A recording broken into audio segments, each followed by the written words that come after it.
اور اس کی آخری مثال اس صدی میں، یعنی دور کی تاریخ تو شاید ہمیں معلوم ہو کہ شاید فیری ٹیلز ہیں، یہ کوئی کہانیاں ہیں جو ہم سن رہے ہیں،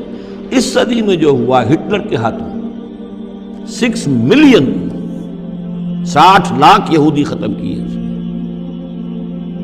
پورا مشرقی یورپ کا یہودی جو ہے کھینچ کھینچ کر وہاں سے پکڑ پکڑ کر، جہاں تک ہٹلر کی حکومت بنی تھی، جہاں تک اس کے جو گئے تھے فتوحات کا دائرہ، وہاں سے یہودیوں کو کھینچ کھینچ کر کنسنٹریشن کیمپس میں لایا گیا۔ پھر خاص مشینیں ایجاد کی گئیں، خاص جو ہیں اس کے لیے ایسے بنائے گئے کہ ان کے لیے اب اتنے لوگوں کو قتل کریں گے تو دفن کیا کریں، کیا کریں، how to dispose of the dead bodies. تو اسپیشل پلانٹ بنائے گئے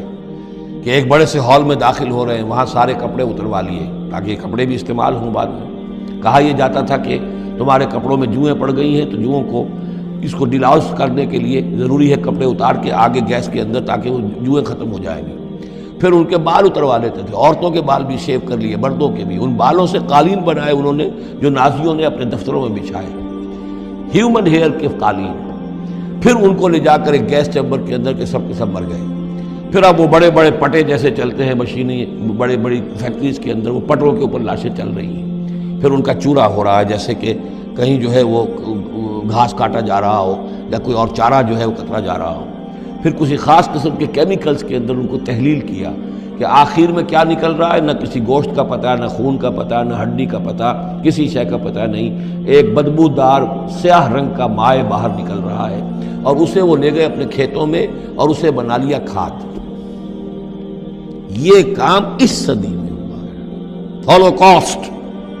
اس میں زیادہ سے زیادہ یہ کہتے ہیں کہ یہ مبالغہ ہے 60 لاکھ کا، 40 لاکھ، تو 40 لاکھ بھی تو کم نہیں ہوتے، 40 لاکھ افراد کا اس طرح ختم ہو جاتا۔ استأذن ربک لیبعثن علیہم الی یوم القیامہ، ان کا آخری وقت اب آنے والا ہے، وہ زیادہ دور نہیں ہے، لیکن اس سے پہلے جیسے شمع بجھنے سے پہلے بھڑکتی ہے، لہذا وہ ایک بھڑک ہے اس کی کہ جو یہودیوں کی ہے، اسرائیل ہے، ان کی طاقت ہے، ان کی قوت ہے، عربوں پر وہ چھائے ہوئے ہیں۔ اور واقعہ یہ ہے کہ مسلمان جس عذاب کے مستحق ہو چکے ہیں، اور ان میں سے عرب چونکہ ہمارے ہاں اونچے درجے کے، اس اعتبار سے امت کے اندر ان کا مقام اونچا درجے کا ہے کہ حضور عرب تھے، انہی کی زبان میں اللہ کی کتاب ہے، اور ان کی جو اللہ تعالیٰ کے دین کی طرف سے جو انہوں نے پیٹھ پھیری ہے، لہذا اس کی جو سزا انہیں مل رہی ہے وہ یہ ہے کہ ایک مغضوب علیہم قوم کے ہاتھوں ان کی تذلیل ہو رہی ہے، ان کے سامنے جھکنا پڑ رہا ہے۔ جن کے ساتھ کسی ایک کمرے میں کبھی بیٹھتے نہیں تھے، اب ان کے ساتھ گفت و شنید جو ہے اور ان کے ساتھ بغلگیر ہونے کی نوبت جو ہے وہ آئی ہے۔ اور ابھی جو کچھ ہونا ہے وہ خیر دوسری بات ہے، میں اس میں نہیں جانا چاہتا، وہ آخری وقت بھی آئے گا، پھر جو ہے حضرت مسیح علیہ السلام بھی نازل ہوں گے، اور وہی چونکہ ان کی طرف رسول تھے، رسول اللہ بنی اسرائیل، تو آخری وہ عذاب ہلاکت کہ جو باقی 6 قوموں کا تو آ چکا، حضرت نوح علیہ السلام،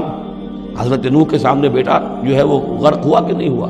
حضرت ہود، حضرت صالح، ان سب کے سامنے جو ہے ان کی قومیں ہلاک ہوئی، تو اب حضرت مسیح کو اٹھا لیا گیا تھا، وہی آئیں گے